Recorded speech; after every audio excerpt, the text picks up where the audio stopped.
conversation series with thought leaders from diverse fields where we catch up with them to discuss the emerging realities of our times and their impact on our present and our future.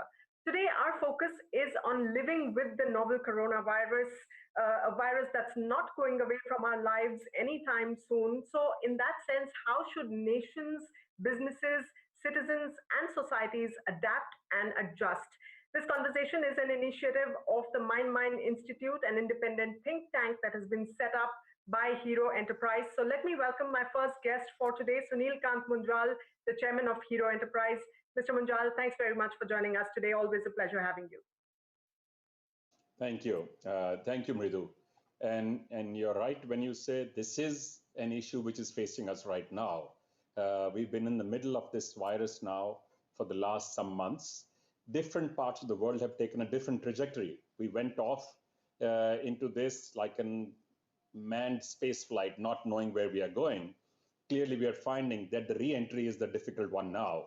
And we have had challenges. The global institutions have not been able to get people to think alike. Even the G20 and G7 have not been able to come on a common platform to discuss the kind of revival package that is required by the world. WHO itself has been accused of getting politically motivated. So it is an issue which is facing us squarely. And from the tightest lockdown in India to countries which had no lockdown, we've had every kind of experience shown across the world. We find ourselves in a situation where we are planning now gradually to get out of this lockdown. But the reality is that this virus is here to stay, at least for anywhere from a year to 2 years in the future, and maybe to some extent in the long-term future as well. So how do we tackle this? How do we live with this? What is it that we need to do and must not do? To discuss this, we have an expert panel here today. We have Sandip. Sandip Patel is the MD and Asia head of IBM. IBM is providing a lot of the firepower for thinking and data management on how we can actually tackle this. We also have with us Ambassador Malka, Ambassador of Israel to India, who is not just an academic, a diplomat, but also an economist in his own right. We also have the head of SBI's mutual funds, Navneet Munot, who is an authority on how financing takes place and how industries and companies behave in normal circumstances. It would be interesting to hear from each one of them what they believe is the current right behavior for us as nations, as individuals, as institutions and corporations. This is in a series where we've discussed all aspects of this with experts already, from RBI governors to corporate heads, to think tanks, to academics. So I'm going to hand it back to Mridu to anchor this for us, because we do this in partnership with CNBC. So thank you to CNBC for this partnership. Thank you to the wonderful panelists we have on this, and to the moderator. Back to you, Mridu. Welcome, everyone. So let's jump right into the topic, living with the virus. And Ambassador Malka, if I can come to you first. Israel has managed to somewhat contain the first wave of COVID-19. I'd like to know from you, as you resume business and life now to a large extent, what are some of the new protocols that you are putting in place from the government, for the civil society at large? What are the specific 2 or 3 things that Israel is doing to ensure that the next wave of COVID-19 doesn't hit it? Good afternoon, and thank you so much for inviting me. Well, as you well mentioned, and as Mr. Munjal well mentioned, Israel overcame this first wave of the pandemic, and now we got full control on the infection curve. We just informed that today there were no more diagnosed positive in Israel in COVID-19. So once we realize that we have full control on the infection curve, we now start to understand what should be our exit strategy and how we are going to conduct our deeds and actions in the future, in the coming future, still under the threat of the COVID-19. So what we basically do is relaxing gradually all the restrictions that we implemented during the pandemic outbreak. Israel was one of the first countries to do that. And now we are doing it gradually and always monitoring the infection curve to see if what we do is not in some way making the infection curve rise. And we have some limits, timelines that we are following, and it's kind of trial and error. So what we now do is bring back education. The education system is full functioning now under some guidelines that are related to the COVID-19. So students come with masks, they study in classes with open windows. We have public transportation with, again, these guidelines that should be established after this COVID-19. We are following that, and since we have a system of tracing of contacts, so everyone that is infected, we can trace backwards and see where he was infected to understand where are the leaks that we have and then fix them. So it's a trial and error, always relaxing more, monitoring the infection curve, and that's how we know what infects the infection curves. And that's why this is the way that we are going to go back to the new normal, as it's called now, always with full control on the process. Right. All right. So, so you are saying that students are beginning to go back to campuses. You are somewhat resuming public transportation, of course, with caution. Now, Sandip, if I can bring you in, we are in lockdown 4.0, which is relatively more relaxed as compared to the earlier phases of the lockdowns. But as people start moving more and more, as there is increased contact between people, and that is going to happen in a country like India, where the population density is so high. Contact tracing is perhaps going to get more tough over the next couple of months if this continues. So what role will technology really play in helping us live with the virus through the pandemic, whether it's prevention, whether it's keeping our elders safe, whether it's contact tracing? Where else is technology going to help us get better and deal with the virus? So let me talk about, I think, first of all, thank you for inviting me to be on this panel. I think very relevant topics for our time. Let me talk about technology in slightly different context. You know, I fundamentally believe that, you know, technology is serving as a unifying force, you know, in many respects, a sutradhar, if you will, as we navigate through these shifting paradigms amongst this global, you know, crisis that we are all dealing with. And in this, the impact of many emerging technologies like cloud, like artificial intelligence, that is going to become more and more relevant. And I see this in three specific areas. One, it is powering a whole new work paradigm. I think the way we have pivoted completely to work from home, you know, enabling people to sort of get connected, form virtual networks, that I think entirely is a huge move forward. Second, I think, which is what you're sort of starting to touch on, is how do we drive innovation for the greater good? Be it, you know, making high-powered computing and supercomputing capability available to study the dependence and structure of dynamics of this virus, and how we use it to drive prevention, categorization, and drug designing aspects. That is one example of it. Another very live example of it is clearly the Arogya Setu Act that our government has launched, which enables people to you know, be careful about who they are interacting with. It keeps tracking, monitoring of where people are moving. And then the other aspect, which is very similar, right, is some of the work that is happening with artificial intelligence in the form of chatbots. So for example, you know, some work that we've been doing with the Indian Council of Medical Research in the Ministry of Health and Family Welfare, we have implemented a Watson assistant that is built by IBM on ICMR portal to respond to specific queries of the frontline staff and data entry operators from various testing facilities across the country. And this is actually enabling people to stay a lot more up to speed. This is, again, think about this as trusted data at the fingertips of citizens, health experts, and healthcare workers. So I think this is the second area which is really important. And the third area is new business models that are emerging all over the place. particularly, one very specific example I will give you is with telecom operators and the communication service providers. We have just made some announcements with Bharti Airtel and Vodafone, where they are moving to a vertically integrated hybrid cloud environment, which is going to enable them to really redefine, leverage technologies like 5G, like edge computing, and redefine how businesses operate, speeding innovation. It's creating better user experiences and fundamentally improving overall employee and customer engagement, which is also enabling them to start to think about new revenue models, which are going to be very relevant in the world within COVID and post-COVID, such as highly differentiated B2B services like gaming, remote media production, enterprise services, etc.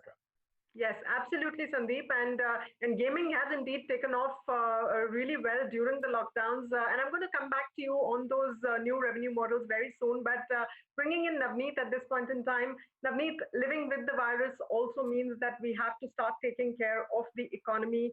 As India looks to reboot its investments, how are investors really looking at companies during and beyond the pandemic? Has there been a significant shift in the way they evaluate opportunities? What is the prime focus going to be on? Thank you. Thanks for having me. And as Mr. Munjal mentioned in the beginning, that the focus is shifting now from survival only to revival also. While the fundamental tenets of investing, they don't change. But at the same time, we have to take into account the new normal. There is so much of uncertainty on the horizon in the near term, as well as some of the longer term implications from this crisis on consumer behavior, on policy, on technological changes that Sandip talked about, and some of the other geopolitical changes that Ambassador talked about. I think we'll have to take into account all of those. And I think one of the important aspects when we are looking at a business is to see the resilience. Resilience in terms of the balance sheet, their liquidity, and the resilience which is built into the business. How are they going to live through this crisis, and how do they rebuild or reimagine themselves for building the business on the other side of this crisis? I think adaptability, nimbleness, agility, I think those are going to be a lot more important. We're talking about so many of these uncertainty where there are so many unknowns. From a risk management perspective, any amount of scenario planning will always leave the scope for something which you cannot even plan out today. And that's why building that flexibility, building those feedback loops into the management systems is very, very critical. One other thing, taking the point from Sandip, I would like to reiterate that every cost will have to be reimagined in this world.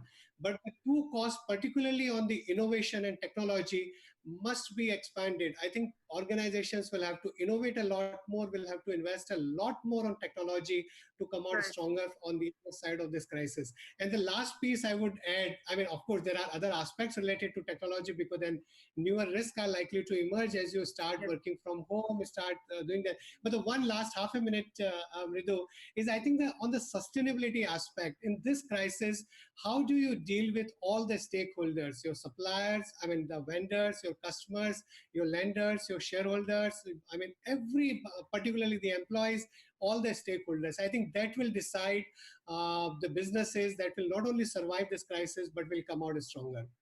Right, absolutely. All right, great, fascinating insights you gave us there, Navneet. Mr. Munjal, manufacturing, education, healthcare, these are some of the areas that you're interested and invested in. Let me begin with manufacturing first.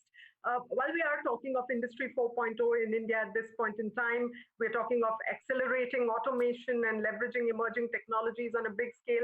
Do you think the pace of these things is going to catch up now? Because we will have to live in a world where physical distancing is our reality for the next couple of years. And will even micro and small enterprises have to invest significantly in the health of their people as well as the sanitation of their premises on a regular basis?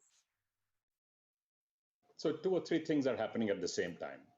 One, that the shutdown that we had in majority of the manufacturing industry, because the only part which is left open was pharmaceutical or anything connected to essential services, maybe to food delivery, etc., or food processing. Everything else actually came to a stop.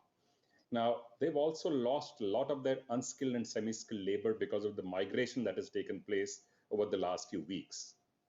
So one thing that is currently facing the companies is the inability to restart fully because their entire value chain is not either in a green zone or has not started up, which is the dealers, the distributors, the manufacturing, the suppliers, the supply chain partners, all of it. So that is one big challenge being faced. But every company right now is working rapidly internally to see how they can bring more use of technology into their business, how they can work with a higher efficiency and a lower cost model. So you're right, some of the work will get accelerated. Many companies were already toying with the idea of bringing technology into manufacturing. And manufacturing 4.0 at this moment in India was only a conversation in large companies. Now it's started being discussed in companies of every size at the same time. I hope that the phased opening will allow manufacturing to open in the large enough quantum for them to be meaningfully deploying the resources and also to start to break even, because the other challenge here is going to be to have enough of a cash flow in these companies to not just to keep them open, but to keep them afloat as well. Because right. That's the one big concern the companies are now grappling with at this moment. Right. All right. And Ambassador Malka, if I can also talk to you about the new normal that diplomacy is going to go through now while we deal with the pandemic and beyond it. How has the COVID-19 outbreak really changed diplomatic relations between nations? Is the focus on multilateralism greater than it ever was before? And just to add on to that, also, I'd like to perhaps know, is this whole conduct of diplomatic events that has gone a sea change going to be there for good? For instance, we've had démarches being served over the telephone. We've had envoys presenting their credentials to foreign governments over video conferencing. Do you think some of these things are going to be there for good? Well, first of all, in the broader perspective, I think much of which we are going to see in the future, it will be the outcome of the way that we conduct our deeds and actions today. Because under this pandemic, which is a threat to the world as a global, we can see nations that work together, cooperate, and help each other. And we can see another process that happened of countries and states that just start getting distant from each other. So much of how we are going to conduct and make decisions today and work together today, support each other within the nation community will much affect the way that the future will look like. So hopefully our leaders will take the right decisions and actions and cooperate and work together. I think it's a good opportunity to enhance and foster ties between nations. Right, great opportunity indeed, and we'll come back to how that opportunity is being utilized by different nations. But Sandip, this pandemic has also made us, of course, it has made us embrace technology in a large fashion, but it has also opened up doors to threats, cybersecurity threats, data theft threats, privacy threats like never before. So can you enlighten us on what sort of threats have increased during the pandemic, and at a global level, do you believe that perhaps cyber warfare could be the next big threat that the world should watch out for? There will be a new equilibrium for sure. So there will be new threats, and there are some other threats that will be emerge and even foster. So the way that we should deal with them is, of course, cooperating. And as we see now, things that we started even before the outbreak of the COVID-19, harnessing technology to the way that we conduct our deeds and actions is now just, I'd say, accelerating under this COVID-19 crisis. We now realize that we can work from distance, negotiate from distance. We can, of course, educate, share, cooperate in technology and other areas from distance. We can use distant medical treatment. The thing we talked before about, before this crisis emerged, but then now it's all these processes are accelerated, and we are now understanding how much we can use and harness this technology in order to conduct the relations and to foster them in the future. But saying that, I think that the nature of human will not change. We are social animals. So I make a distinction between the time until we find a vaccine and the population of the world will be immune with good medicine, effective medicine to the COVID-19 and after that. Because until this vaccine, we have to conduct our businesses differently. And as I said, using more and more technology for remote and other kinds of managing negotiations. But after that, I think people will come to nature. That's what happened in the last crisis and pandemics that humanity saw in the past. So after that, I think people will come back to their nature. And of course, Ambassador, I'll also like to ask Sandip to weigh in on the cyber security threat. Sandip, how increased is our threat during the pandemic? So Mridu, look, it has increased. It has increased. So I'll give you one data point. We have a group called IBM X-Force that actually observes threats, cybersecurity threats around the world. And we have observed a 4,300% increase in coronavirus-related spam globally. Cyber criminals are using this outbreak to drive their business. They know that everyone is connecting, remotely online. And so even things like virus-themed sales of malware assets on the dark web and virus-related discount codes, etc., that is a fact of life. But that said, I don't believe that anyone should deter from taking the digital route, because I think there is an onus on technology and technology providers that we have to deliver technology and applications of technology with trust. Trust that it will work with reliability, trust that data and privacy will be protected, and trust that connectivity is secure. So the onus is on us to drive, I call it good tech. And good tech is empowering health services. The points that the ambassador was making, I think good tech is empowering health services, education, payments, emotional well-being, and just keeping people connected so that both their health is monitored, but also their emotional and mental well-being is served by staying connected, through this pandemic. Right. Absolutely. Well, we are completely timed out on the television edition of this conversation, but the conversation will continue on CNBC TV 18's digital platforms, as well as the Facebook page of the Mind Summit. So do join us there, and we're going to continue the conversation there and make it far more interactive. So feel free to join in and post your questions. To our television audience, thank you very much for joining us here today. We'll be back next time, same time, Monday, 5 p.m. with Mind Mondays. Thanks for joining us. Goodbye.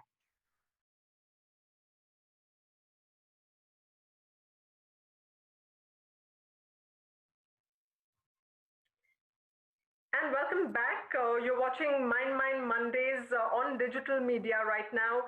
Let me come back to the topic that we are on, which is that how to live with the novel coronavirus. How should nations, businesses, societies, and citizens at large adapt themselves? Because the virus is not really going away from our lives, at least for a year or two.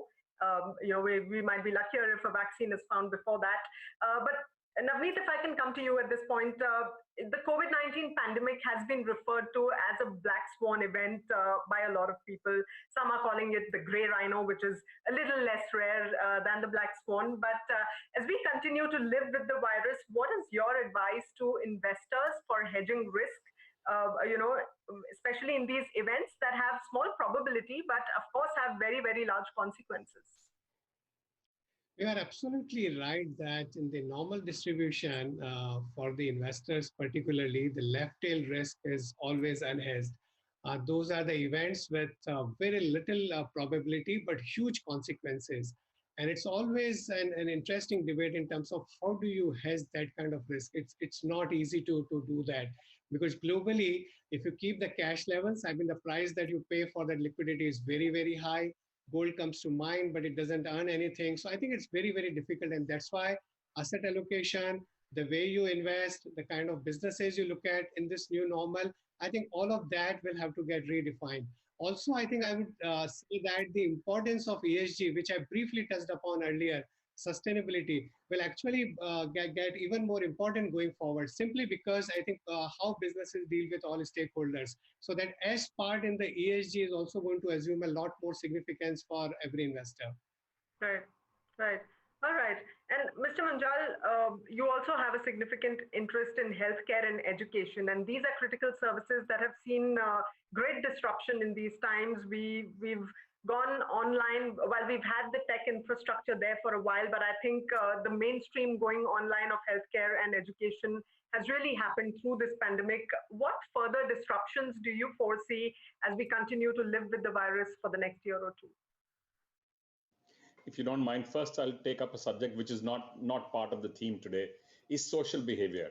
I think one of the things which is going to be important for us as we get back to whatever we call the new normal, the new abnormal, back to our lives, to take a grip of what's going on, of the economy, our work, etc. It's important for us to develop the new social culture where we will maintain that distance, where we will wear masks, where we will repeatedly watch our hygiene and clean our hands again and again.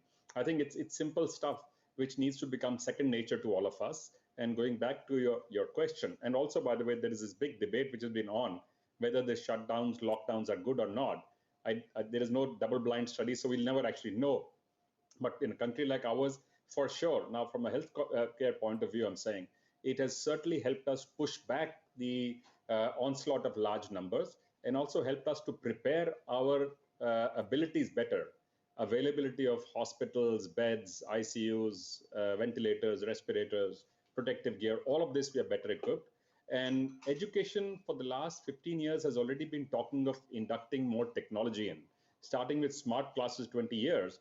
But this, I think, will give a big fillip to remote classes. A lot of education and teaching is going on now across schools, universities, colleges, etc., where you're running classes remotely. Of course, it's not quite the same as the experience of socializing with classmates and the experience you get on a campus. But this is the next best thing. And I think as a transition, this is a very useful tool. But for sure, we will see much more induction of technologies in both healthcare and on the education side. Right. And Ambassador Ron, I have another question for you that I've in fact been asking a lot of world leaders of late. A lot of countries are going to be severely debt-ridden at the end of this pandemic. Will it be incumbent upon the world to consider significant debt forgiveness, especially for very small, underprivileged, underdeveloped economies? Is this crisis going to bring the world together, or is it going to increase the distance between some of the nations? The way I see it, mostly this crisis is going to get the world together. First, we are all united against the same threat. Secondly, we realized that we are all related to each other. It's not enough that a country, a state, or some community will protect itself. If their neighbors are infected, eventually it will infect them. So we realized that we need to cooperate. We need to see the whole global world as a one piece, and to help each other, to support each other. And I think the world should learn a lot, big lessons from this crisis, and we can grow from this and come even better than we were before, because for the first time, the whole world is fighting the same threat, which is connected, and we should do it together. Otherwise, those that will not support their neighbors eventually will get infected. So I think that generally speaking, there might be some conflicts here or there. We just see now the emerging of it, especially with China, United States, and other places. But eventually, I think that the world should know how to cooperate, to work together for the benefit of the all humans, all humanity. All right. And Sandip, a large part of our conversations right now is about the future of work, the future of workplaces, what it's going to look like at the end of the pandemic, while we have remote working at scale across industries going on right now. The leadership quotient of people will also change. The style of leadership will perhaps have to change. Through the pandemic, I'm sure leaders have had to exhibit much more empathy and compassion as far as employees are concerned. So will essential skill sets of leaders undergo transformative change? What would you add to that, Kitty? And what are the skill sets that employees should also equip themselves with as they utilize this time of lockdown, while of course managing homework, children, etc., but also perhaps using that to add some skills for the future? So that's a great question, Mridu, and I want to sort of answer that in three specific points.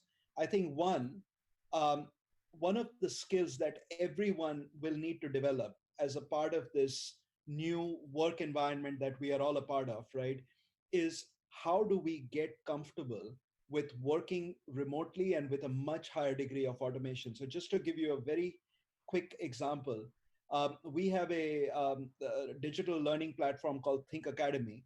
And over the last few months, we have had a 32% increase in people going through digital courses. And they've all been about automation techniques. How do they get doing more remotely in terms of service delivery, in terms of interacting with clients, even softer skills in terms of how do you conduct interviews and others on a remote platform. So that awareness is already setting in. So that's point number one. And secondly, I think it just requires an overarching empathy, because today it's not just individuals working at home. You are interacting with clients and customers who are also working from home. And every time you interact with someone, you have to have a mindset that you are in fact going into someone's home with every interaction. And what that requires is, I want to go back to something that Mr. Munjal said, which is there's a whole different social interaction and social skills that are going to become very relevant. One of the things that has worked as almost like a grassroots effort at IBM is something that we are now calling the work at home pledge, which has evolved through grassroots and input from many of our employees. And now it is a pledge that we take, and it's simple things like when you are on video conferences, it's okay to turn off your video. It's okay to have people that you will see in the background who are family members of whoever you're talking to. And it is okay to have that level of empathy and understanding and concern, and even recognizing that you need to be careful about that, right? And the third area, which I think is going to become very, very important, is as the work day and home day sort of start to blend, where you're working for home and you're working from home, how do you manage your time a lot better? How do you block out time? How do you create more flexible work schedules so that work actually gets done, but you are doing that in conjunction with your home responsibilities and others as well? So I think the whole area of time management and how you manage yourself and with understanding your colleagues' times as well as your home time, I think is going to become very, very important. Right. Time management, indeed, that's a skill all of us need at all times. Navneet, while we are talking of reimagining the future, how do you reimagine the future of capitalism? What will the relationships of the state, the markets, businesses, and communities really look like in the future? Oh, that's a very interesting question. Thanks for asking that. And even before this crisis, the momentum towards a stakeholder capitalism rather than a shareholder-oriented capitalism was already on. And I think this crisis will only accentuate the momentum. But the role that millennials were playing in terms of expressing through their buying choices as well as through investing choices, we were already seeing that momentum. Now we are going through a deepest economic crisis in a century. And that will have, and then the role of state, role of business, and role of community will have to get redefined. The amount of debt that governments world over will end up assuming in this, a universal basic income is almost a reality. Governments are guaranteeing the private debt. And of course, the expectation from the government will be higher. The way this debt will have to be repaid is through the higher growth, which is going to be very tough. And that's why it's important that state works with businesses and along with the community. And the role of all three of them have to be redefined completely. Even the community as the checks and balances, because the big state is back, businesses will see a creative destruction to ensure that all of them work together. I think there has to be a collaborative, cooperative, cohesive cooperation among all the three stakeholders. I'll just give you one or two examples of what I foresee going forward.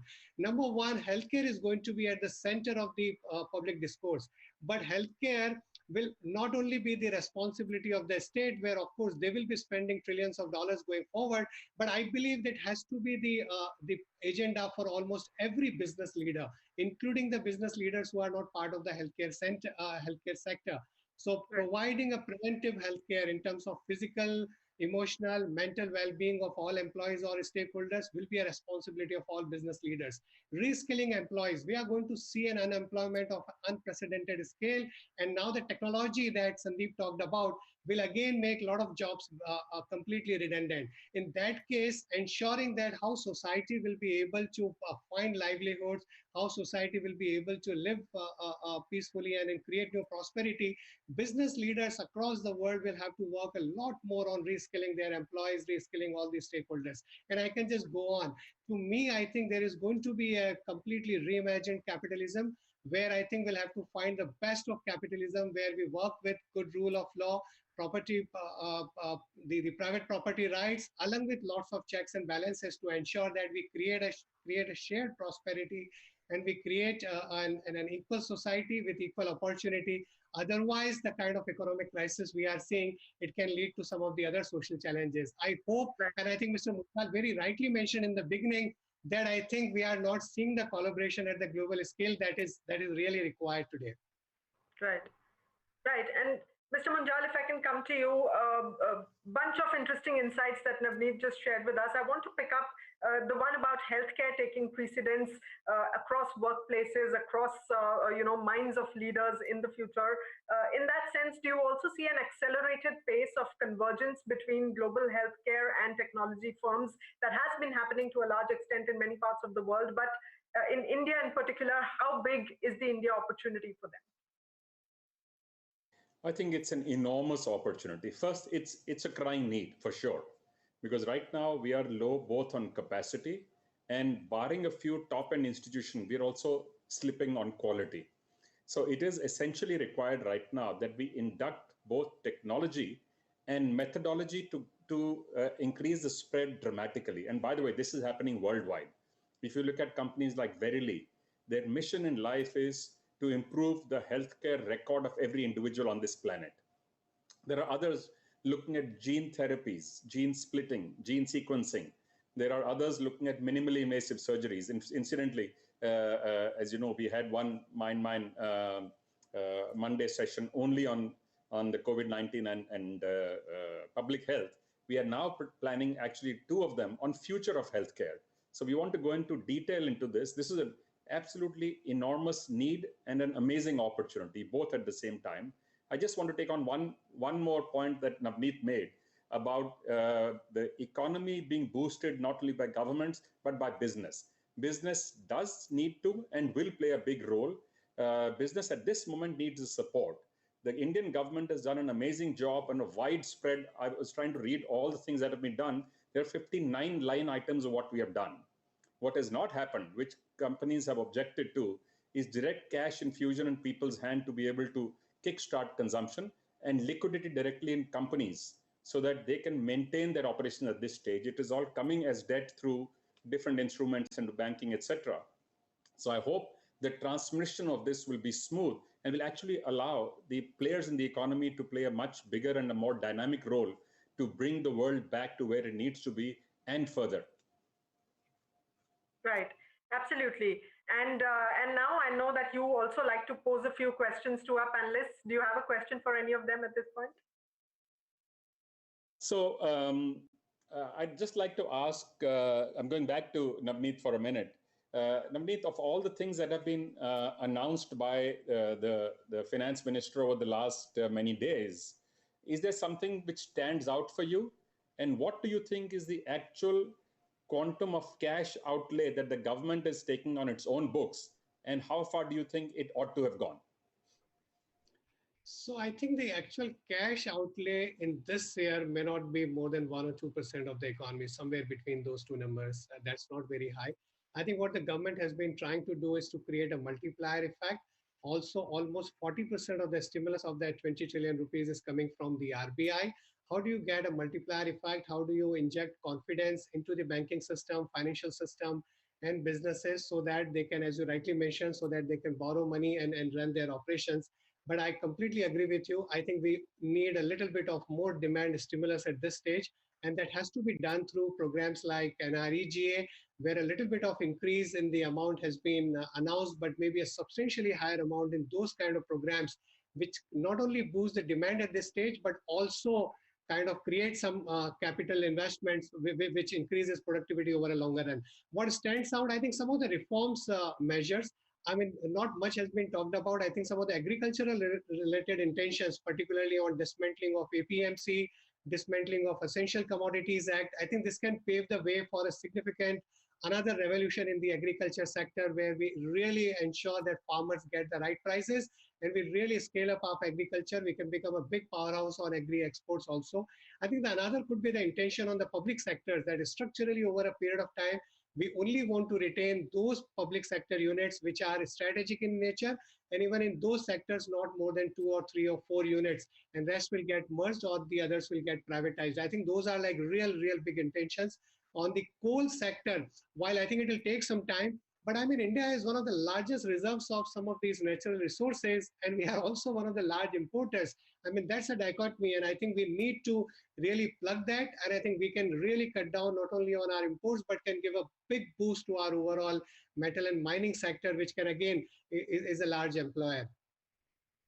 And you're right. It's easy for any of us to be critical, but it's a complex piece of work that the government has done, trying to announce so many different initiatives at the same time.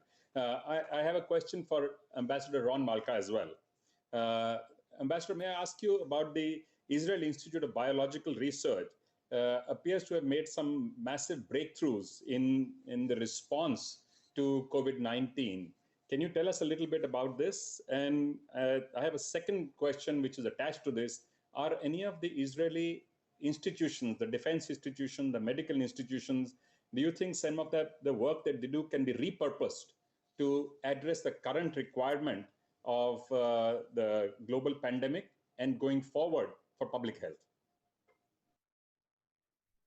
Yes, well, since this outbreak of the COVID-19, our best researchers, best institutions for research have started to focus on finding a solution, either a vaccine or a medicine to the COVID-19 disease.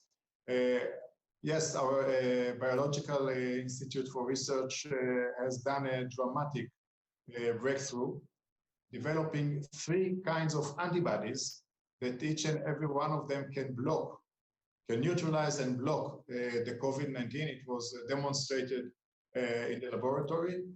And what it does, it's actually neutralizes and doesn't allow the virus to infect the human cell. So, as I said, it's a significant breakthrough. What it does, eventually, it shortens dramatically the time for creating a full treatment for the COVID-19. So it's a good news, and we are looking forward for them just to complete the process and eventually conclude it to a full treatment. Yes, we are now harnessing all our technology, our experts, in order to try to find solutions also to the COVID-19 and to the new ecosystems and I say formulas of working frameworks that are now being what we call the new normal. Our best technologists and scientists are working on solutions and finding advantages and advanced technology to conduct better the deeds and the actions that we take now for this COVID-19, as I said, trying to relax the regulations and try to somehow control the infection curve and still let the economy go on. And we are also with other nations. We just started a very wide cooperation with India. So our best scientists and technologists are working now with their counterparts here in India, trying to find solutions. We started with 50 topics that are related to COVID-19 We are now enhancing that to more and more topics of collaboration on science and technology. Right, and we wish you good luck with that, Ambassador Sandip. Malka. Hope to see some fruitful results soon on discovering a cure for this terrible disease that has taken many lives across the world. We are completely timed out on this edition of Mind Mondays.